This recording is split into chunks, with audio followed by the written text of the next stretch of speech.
नमस्कार, ABC channel में आपका स्वागत है। मैं हूं सचिन श्रीवास्तव और आप मेरे साथ देखेंगे आजमगढ़ से जुड़ी खबरें। आइए नजर डाल लेते हैं आज की खास खबरों पर। खबर के प्रायोजक हैं गोमती ग्रामीण निधि लिमिटेड की पेंशन योजना, फिक्स डिपॉजिट, डेली जमा व मंथली जमा योजनाओं में निवेश करें और पाएं बेहतर return. Niswa girls inter college, Paharpur, Azamgarh. Admission open classes nursery to 11th। IIT और नीट की तैयारी और लाइफस्टाइल फर्नीचर बेलानाडी, आजमगढ़। आजमगढ़ नगर कोतवाली क्षेत्र के जुनेदगंज चौराहे पर शुक्रवार को उस समय हंगामा हो गया जब किसी बात को लेकर एक व्यक्ति ने हवाई फायरिंग कर दी। घटना के दूसरे पक्ष के लोगों ने मौके पर ही आजमगढ़ बिलियागंज मार्ग पर बैठकर चक्का जाम कर दिया। सूचना मिलते ही सीओ सिटी और नगर कोतवाली पुलिस मौके पर पहुंची और लोगों को समझाने में जुट गई। इस मामले में दोनों पक्षों से कोतवाली में तहरीर दी गई है। पीड़ित पक्ष के बसपा नेता बबलू श्रीवास्तव ने आरोप लगाया कि शुक्रवार की सुबह जब वह गाड़ी लेकर जा रहे थे तभी दूसरे पक्ष के एक लड़के ने उन्हें रोक लिया और गाली देना शुरू कर दिया। इसके बाद जब उनके बड़े भाई उधर से गुजर रहे थे तो उन्हें पकड़कर उक्त लोगों द्वारा मारा पीटा गया। जब परिवार के अन्य लोगों को इसकी जानकारी हुई तो वह लोग भी वहां पहुंच गए। इस पर उक्त व्यक्ति द्वारा फायरिंग भी की गई और उन्हें भी मारा पीटा गया। इस घटना के आक्रोशित लोग सड़क पर ही धरने पर बैठ गए और चक्का जाम कर दिया। लोगों के धरने और चक्काजाम की सूचना मिलते ही नगर कोतवाली पुलिस और सीओ सिटी मौके पर पहुंच गए। उन्होंने लोगों की बातों को सुना व उन्हें समझाने में जुटे हुए थे। काफी समझाने बुझाने के बाद वह लोग चक्का जाम समाप्त करने पर राजी हुए। इसके बाद दोनों पक्षों की ओर से नगर कोतवाली में तहरीर दी गई है। मैं सुबह अपने हॉस्पिटल से जा रहा था घर के लिए और 4 व्हीलर से था। मैं सुबह एक लड़का, उसका नाम क्या है, रोशन यादव, मेरे पीछे हॉर्न दबाते हुए जा रहा है। मैं साइड लेकर के उसको साइड दिया। आगे जा करके खड़ी करके गाड़ी, ये देखिए मारा गया, रुक जाइए। आगे जा करके गाड़ी अपनी 2 चक्का खड़ी करके बीच सड़क पे आ करके मेरी गाड़ी का 4 व्हीलर का चाबी लेता है और मुझे माँ बहन बीच सड़क पे, रोड पूरा जाम हो गया। अब मैं किसी तरह से गाड़ी, वहाँ मुझे मारा गया। वहाँ पे क्या नाम है उसका, रोशन यादव, मुझे माँ बहन की गाली दिया। वहाँ भी कम से कम 10 गुंडे आए थे, मुझे वहाँ झपलाया गया। मैं वहाँ से किसी तरह से अपने घर गया। फिर उसके बाद बलरामपुर चौकी पे जा करके थाने पे तहरीर दी और दरोगा साहब के संज्ञान में ये सारी बातें मैंने बताई। उसके बाद मैं अपने काम पे लग गया।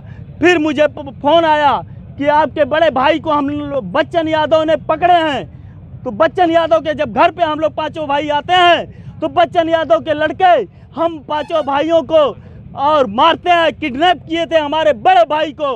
हम आए बड़े भाई को छुड़ाने के लिए कि आखिर क्या बात है, बच्चन यादव गिरफ्तार, उनको किडनैप किए हैं।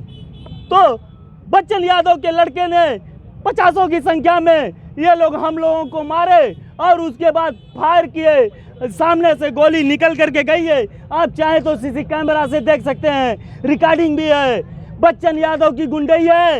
ये कहते हैं कि हम सबड़ को अपने पैर के नीचे रखेंगे।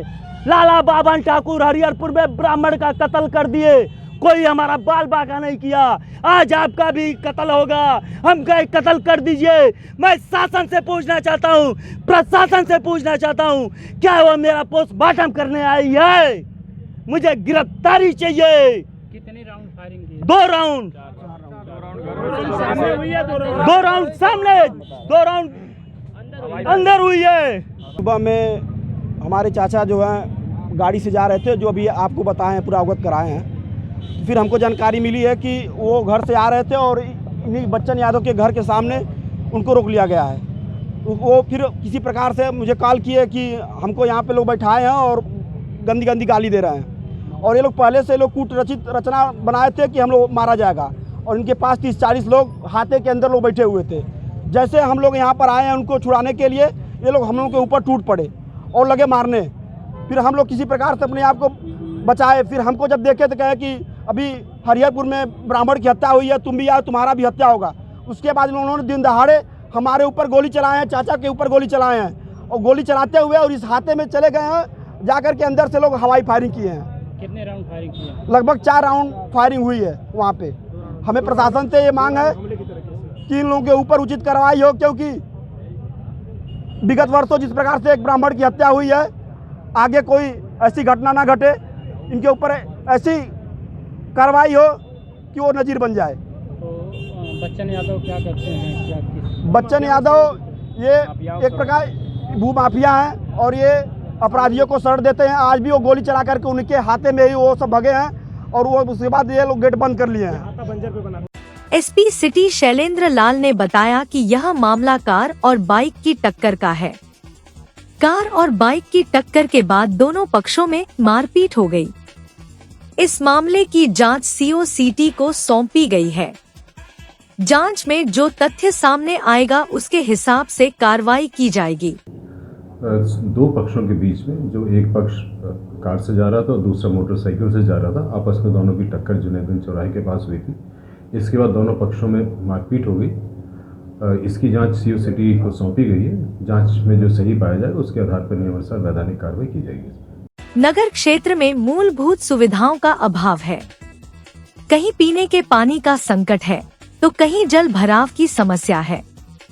अधिकांश वार्डों में कूड़ा डंपिंग का स्थान न होने से रास्तों पर बिखरा कूड़ा गंदगी को बढ़ावा दे रहा है। जल निकासी का समुचित प्रबंध न होने से नालियों में भरा गंदा पानी और उस पर मंडराते मच्छर संक्रामक रोगों को न्योता दे रहे हैं। आवारा जानवर, बांस बल्लियों के सहारे लटकते बिजली के तार और नालियों के टूटे हुए पत्थर अक्सर दुर्घटनाओं के कारण बनते रहते हैं और ऐसी ही समस्याओं से ग्रसित है मडिया जयरामपुर। वार्ड की गलियों में साफ सफाई के भी समुचित इंतजाम नहीं है। समूचे वार्ड में जगह जगह कूड़ा बिखरा पड़ा है। नालियों की सफाई न होने से बढ़ चुकी घासें खुद अपनी बातें कह रही हैं। रात के अंधेरे में इन रास्तों पर चलना बेहद मुश्किल काम होता है। नालियों के भर जाने से कई जगहों पर नालियों का गंदा पानी रास्तों पर बहता रहता है, जिससे अक्सर रात के समय में लोग इस गंदे पानी में गिरते भी रहते हैं। जल निकासी इस वार्ड की एक प्रमुख समस्या है।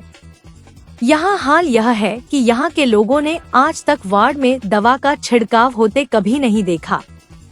साफ सफाई की व्यवस्था बहुत ही दयनीय है और कूड़ा फेंका रहता है, लेकिन उसको कोई उठाने वाला नहीं है। तमाम जानवर आकर के गंदगी करते हैं।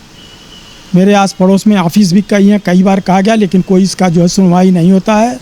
अपने बारिश की हालत ये है कि अगर बारिश बरस गया तो पानी बिल्कुल भर जाएगा, फिर कितना देर में साफ़ होगा कोई पता नहीं चलता। पूरी गली जो है कचड़े से भर जाती है, आना जाना दूभर हो जाता है। कई बार नाली का निर्माण जो है अपने तरफ से करवाया गया, हम लोगों ने मिलजुल कराया, पता चला कि उसका भी नगर पालिका के ठेकेदारों द्वारा फर्जी पेमेंट करा लिया जाता है। नालियों के साथ सफाई या दवा का छिड़काव का होता है? नहीं, दवा का छिड़काव यहाँ कभी नहीं होता, कभी देखने को नहीं मिला। नालियों के साथ सफाई? नाली की कोई सफाई नहीं होती है। जब खुदा हम लोग नाली अभी बनवाए हैं, सब सही कराए हैं, और इसका भी लगता है कि फर्जी पेमेंट हो जाएगा, कोई भरोसा नहीं है। तमाम बीमारियाँ डेंगू मलेरिया की चल रहा है तो जब गंदगी रहेगी तो डेंगू मलेरिया 10 तरह की बीमारी होगी ही होगी। तो कोई दवा छिड़काव नहीं हो रहा? नहीं, कोई दवा का नहीं छिड़काव हो रहा है। जनता झेले, जनता को झेलना है, जनता झेले। क्या लगा नगर पालिका फिर तो निरंकुश है? निरंकुश का बिल्कुल ही बेकार है, कोई सुनवाई नहीं है। और बार बार कहा जाता है गली का निर्माण करा दिया जाए, बनवा दिया जाए, जहाँ के बारे में कहा भी जाता है तो कोई हाँ कर कर के सुनवाई ख़त्म कर दी जाती है। ये डूडा से बनेगा, ये उससे बनेगा, ये उससे बनेगा, लेकिन कभी कुछ हुआ नहीं। क्या चाहते हैं आप लोग? हम लोग चाहते हैं साफ़ सफाई रहे, जो नाली टूटे हैं, जो गली गड़बड़ है, उनको मरम्मत कराया जाए और जो दवा का छिड़काव कराया जाए।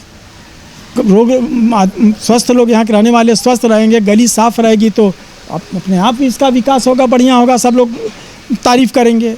तो नहीं देखा हमने जो है। और बारिश में क्या स्थिति होती है?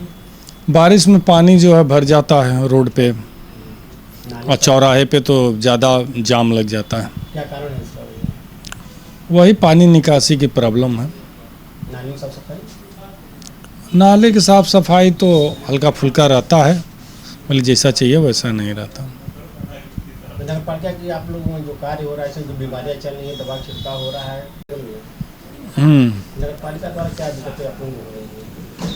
वही बरसात में पानी जो है इकट्ठा हो जा रहा है रोड पे जाम हो जा रहा है, और साफ सफाई बहुत हल्का फुल्का है। क्या नाली में सारे पानी नहीं बता है, नाली जाम रहती है? हाँ, नाली जो है, क्योंकि वो नेहरू हाल से पानी यहाँ तक आता है बरसात का, इसलिए काफ़ी प्रॉब्लम होती है। क्या चाहते हैं आप लोग? उसका समुचित व्यवस्था की जाए ताकि लोगों को परेशानी न हो। इसमें बीमारियाँ चल रही, कोई दवा व छिड़काव होता है? नहीं, दवा का छिड़काव तो मैं नहीं देखा अभी तक, किसी दिन हुआ हो। क्या नगर पालिका लग रही है कि उदासीन है एकदम इस मामले में? हाँ, जब दवा ववा का छिड़काव बरसात में नहीं हो रहा है तो इसका मतलब तो ही हुआ। आगामी 5 दिवसीय 18 से 22 सितंबर को होने वाले आजमगढ़ महोत्सव 2024 के संदर्भ में आकांक्षा समिति द्वारा महिला प्रोत्साहन को बढ़ावा देने के क्रम शुक्रवार को फैशन शो का आयोजन किया गया, जिसके सेमीफाइनल राउंड का आयोजन हरिऔध कला केंद्र के सभागार में संपन्न हुआ। फैशन शो का शुभारंभ उद्घाटन माधवी मीना धर्मपत्नी पुलिस अधीक्षक आजमगढ़ के द्वारा किया गया। फैशन शो में कुल 25 डिजाइनर 125 प्रतियोगियों ने प्रतिभाग किया। फैशन शो में कुल सभी 25 डिजाइनर ने अपने 3 मॉडलों के साथ विभिन्न परिधानों में रैंप पर कैट वॉक किया। सभी डिजाइनर के द्वारा बनाए गए परिधान के थीम अपने आप में खास और भिन्न रहे। किसी ने जहां वेस्ट मटेरियल से परिधान तैयार किया था तो किसी ने जूट से, किसी डिजाइनर के द्वारा प्लास्टिक के परिधान बनाए गए थे, तो वहीं अन्य डिजाइनर के द्वारा दैनिक अखबार से तैयार परिधान भी अपने आप में बेहद आकर्षक लगे, जो अपने आप में ही बेहद खास नजर आ रहे थे। लोगों की कल्पना से परे अखबार से तैयार परिधान को धारण कर मॉडल्स ने खूब वाहवाही बटोरी।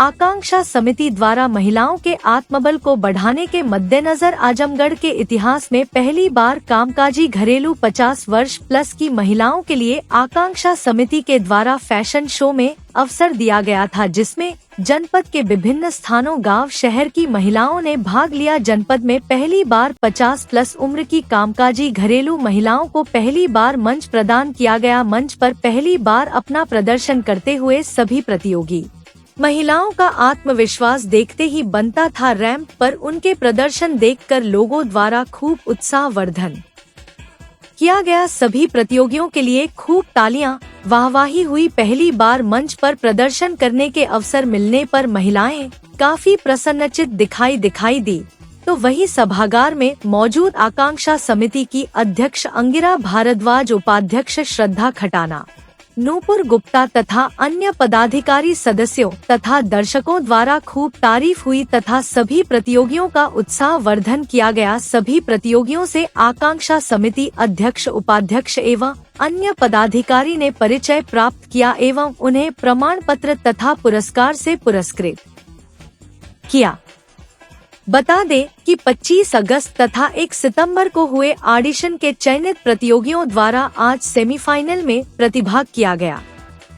अन्य चयनित डिजाइनर मॉडल का फाइनल मुकाबला मुख्य मंच राजकीय पॉलिटेक्निक में 20 तारीख को होगा। इसका उद्देश्य क्या है? आजमगढ़ महोत्सव में जो फैशन शो का आज सेमीफाइनल है और ये हमारे पास कुल 25 एंट्रीज हैं और लगभग 150 लोग पार्टिसिपेट कर रहे हैं। एक सेक्शन 18 प्लस लोगों के लिए है और दूसरा सेक्शन 55 प्लस लोगों के लिए है।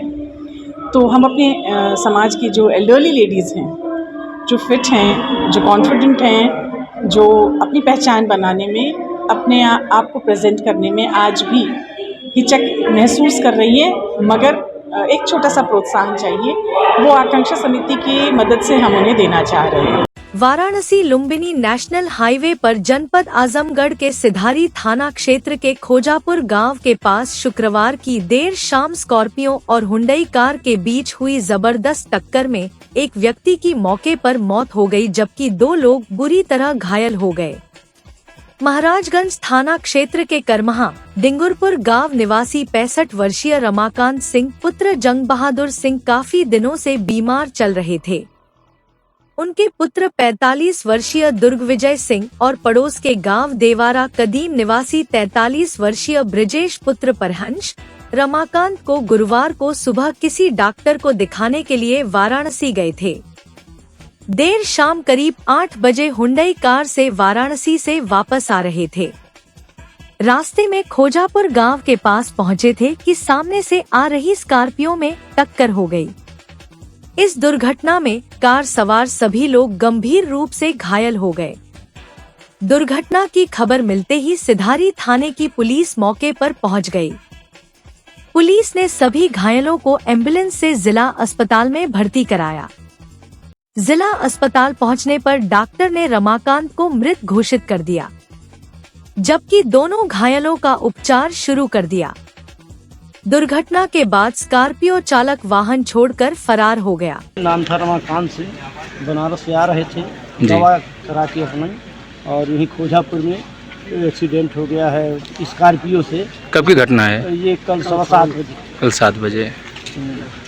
आपको सूचना कब मिली? हम तो मैंने घटना हुई उसके बाद तुरंत फ़ोन किए मोबाइल, तो दूसरा कोई उठाया, वही बताया कि यार एक्सीडेंट हो गया, बस तुरंत चल दिए हम। तो एक्सीडेंट होने के बाद कब आपको पता चला कि वो जीवित नहीं है? तत्कालिक रूप से कि एम्बुलेंस लेकर आई तब पता चला कि जिला अस्पताल लाने के बाद? हम लोग आए वहाँ से सीधे एम्बुलेंस के द्वारा लाश यहाँ आ गए। क्या करते थे वो प्रधान, पूर्व प्रधान थे। कितने बच्चे थे उनके? उनके 2 बच्चे थे, एक साथ में थे, उनको भी चोट लगी है। अच्छा, वो भी घायल हैं? हाँ, एक पंडित जी भी थे उस गाड़ी में। किस गाड़ी से आ रहे थे लोग? वो औरा गाड़ी है। औरा गाड़ी। वाराणसी से इलाज करा के घर वापस आ रहे थे। आजमगढ़ जिले के दौरे पर पहुंचे प्रदेश सरकार के पंचायती राज मंत्री ओम प्रकाश राजभर ने कहा कि अब जनता को जन सेवा केंद्रों पर जाने की जरूरत नहीं है। पंचायत भवन, बारात घर बनाने जा रहे हैं। जो गरीब कमजोर लोग मृत्यु प्रमाण पत्र के लिए दौड़ते थे, ऐसे में आधार कार्ड, पेंशन, परिवार रजिस्टर की नकल वहीं मिलेगी। प्रदेश सरकार के मंत्री ओम प्रकाश राजभर का कहना है कि 207 योजनाओं का लाभ अब पंचायत सचिवालय पर जनता को मिलेगा। इसको लेकर तैयारी कर ली गई है। प्रदेश सरकार के मंत्री ओम प्रकाश राजभर जिले के ठेकमा के फूला देवी पब्लिक इंटर कॉलेज में आयोजित कार्यकर्ता सम्मेलन में शामिल होने के लिए आजमगढ़ पहुंचे थे।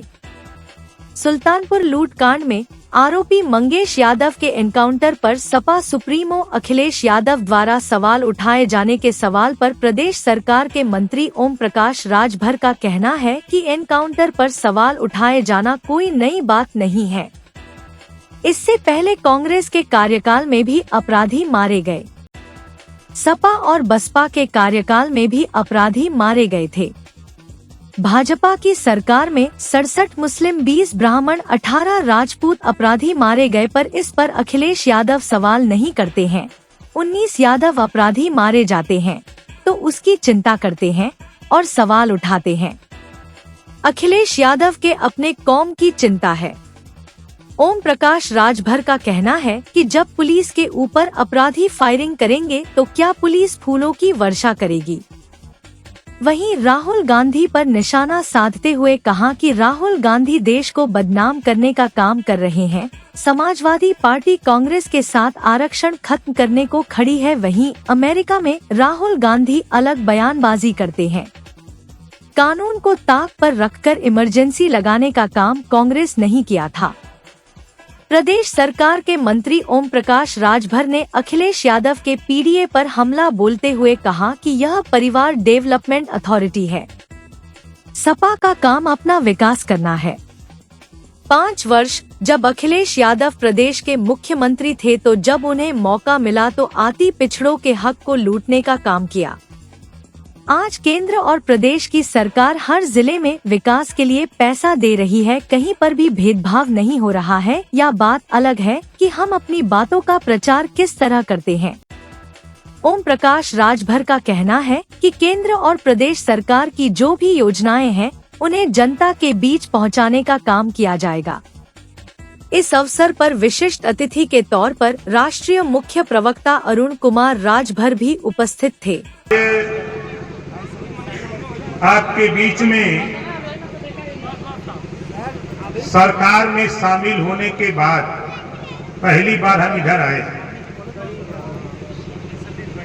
और इधर के नेताओं के बीच से जो आवाज आई, वो गांव से जो खबर हमारे यहाँ तक पहुंची है, उसी मकसद से हम इधर आपके बीच में आए।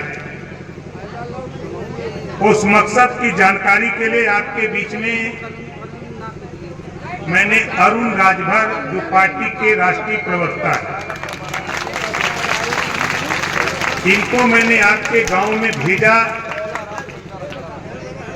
और भेज करके मैंने प्रयास कराने का, पता कराने का प्रयास किया कि आपके गांव की समस्या क्या है। उस समस्या को हमारे तक कैसे पहुंचेगी।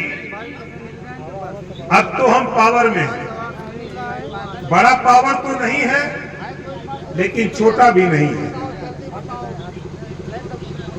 हम गठबंधन में हैं, एनडीए गठबंधन में है, सहयोगी दल है।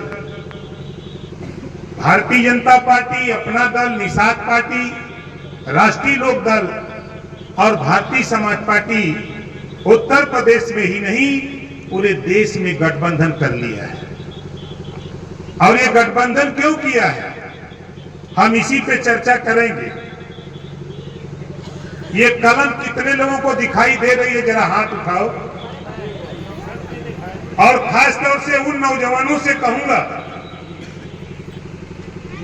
जो आज अरुण राजभर के कहने पर इधर आए हो, जरा इस कलम पे ध्यान से सुनो मैं क्या कहना चाहता हूं।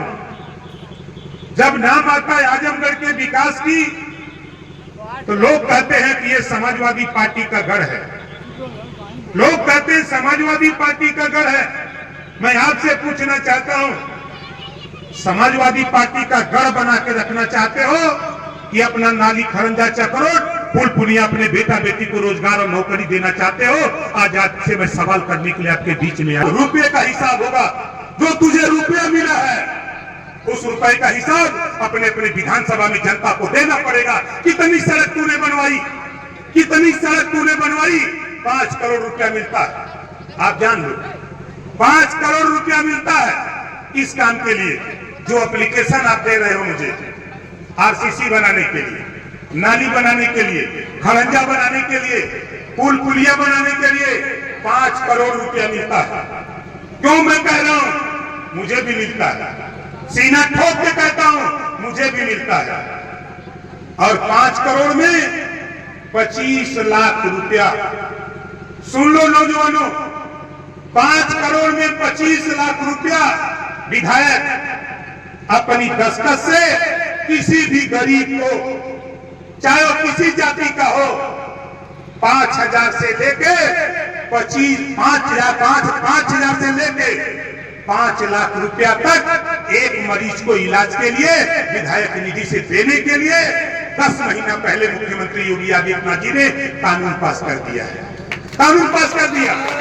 आप बताओ, यहाँ आए हुए लोगों आपसे पूछना चाहता हूँ, आप बताओ उस 5 करोड़ रुपए में से किसी गरीब को 5,000 रुपया तेरा विधायक दिया क्या? बोलो दिया? रुपया कहाँ जा रहा है? ये रुपया कहाँ जा रहा है? या तो किसी विद्यालय में दे करके 50% कमीशन लिया जा रहा है,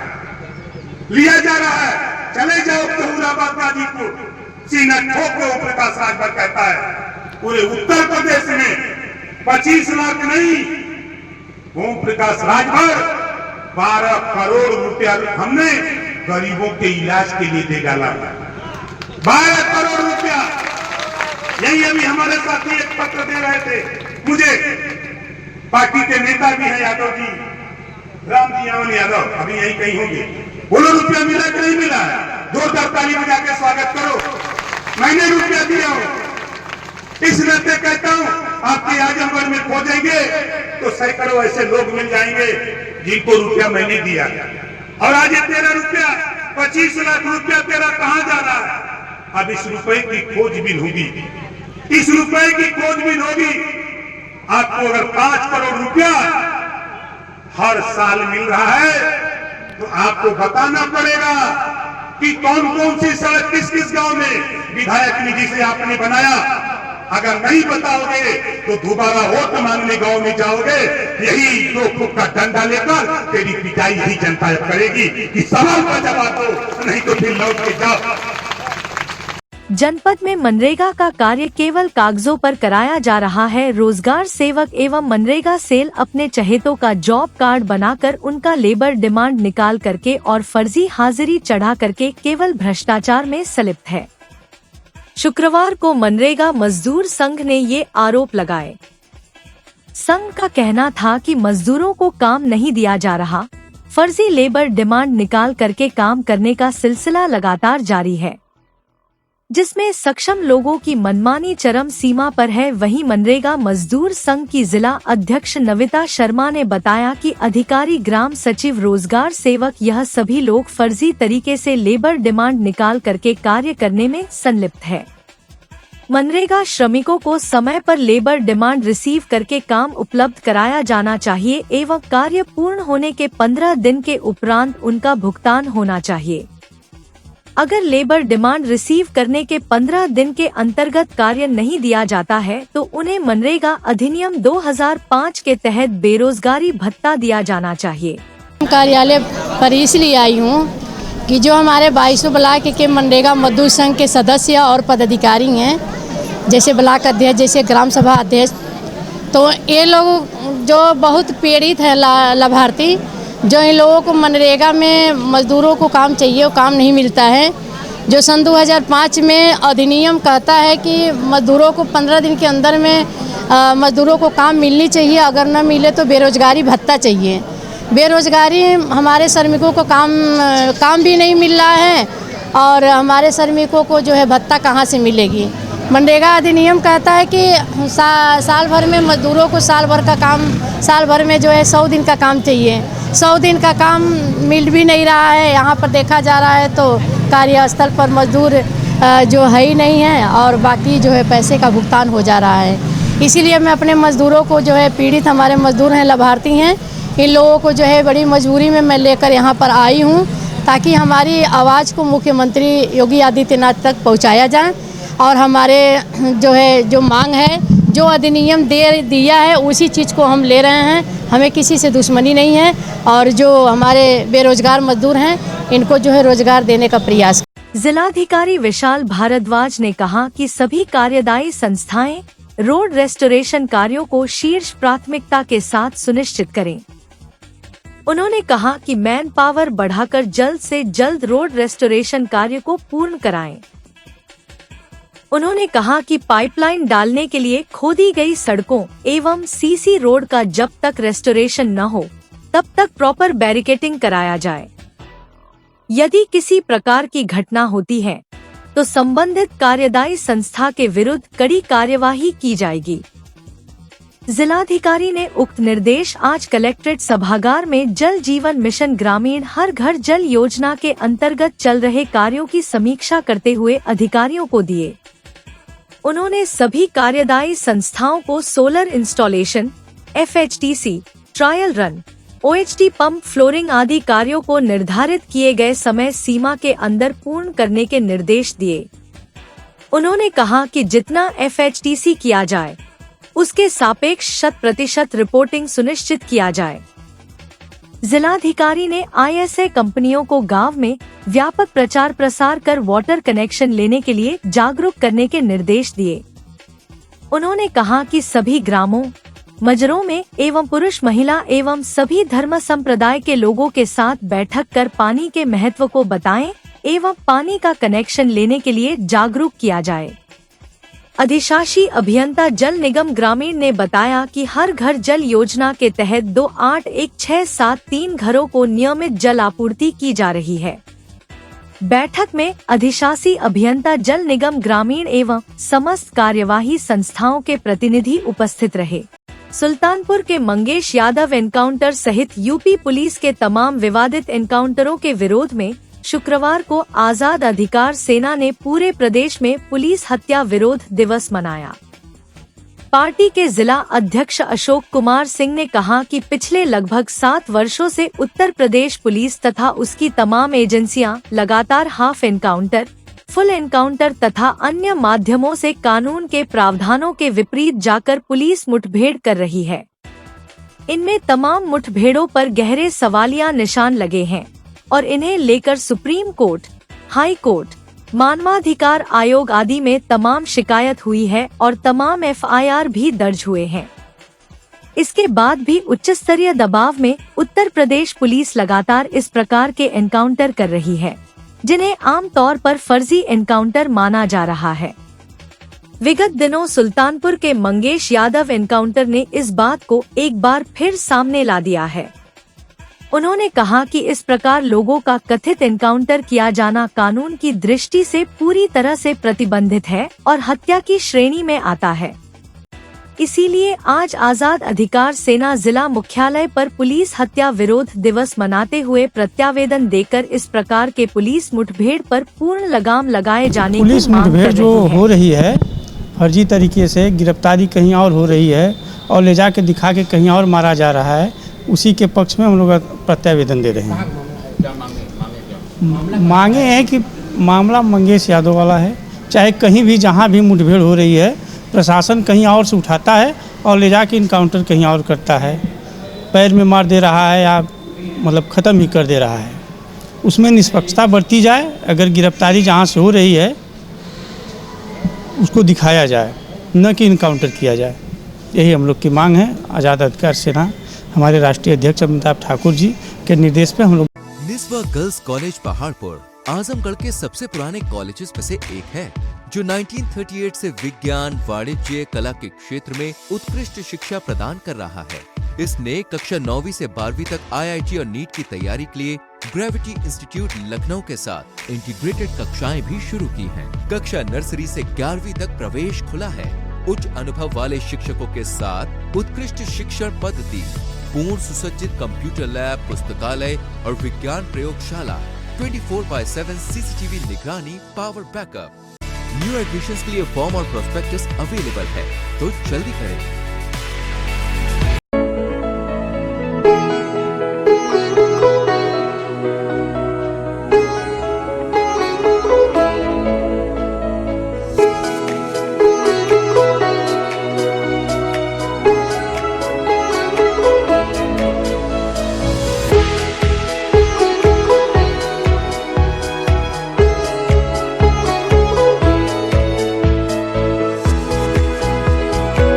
लाइफस्टाइल फर्नीचर, बेलनाडीह, आजमगढ़। सभी प्रकार के फर्नीचर एवं इलेक्ट्रॉनिक सामानों की भरपूर रेंज उपलब्ध। हमारे यहाँ EMI की सुविधा 0% ब्याज पर उपलब्ध। इलेक्ट्रॉनिक सामानों में LED TV, refrigerator, washing machine, air conditioner, air cooler, deep freezer, water cooler, mixer juicer, iron, fan, induction, battery, inverter, electric geyser, gas geyser, आटा चक्की इत्यादि। फर्नीचर के सामानों में बेड, गद्दा, सिंगारदान, अलमीरा, sofa, table, chair, rack, stool, संदीली, सीढ़ी, डाइनिंग टेबल, झूला आदि। शादी विवाह की हो तैयारी या ऑफिस और घर के लिए सामानों की करनी हो खरीदारी, पहुँचिए लाइफस्टाइल फर्नीचर, बेलनाडीह, आजमगढ़।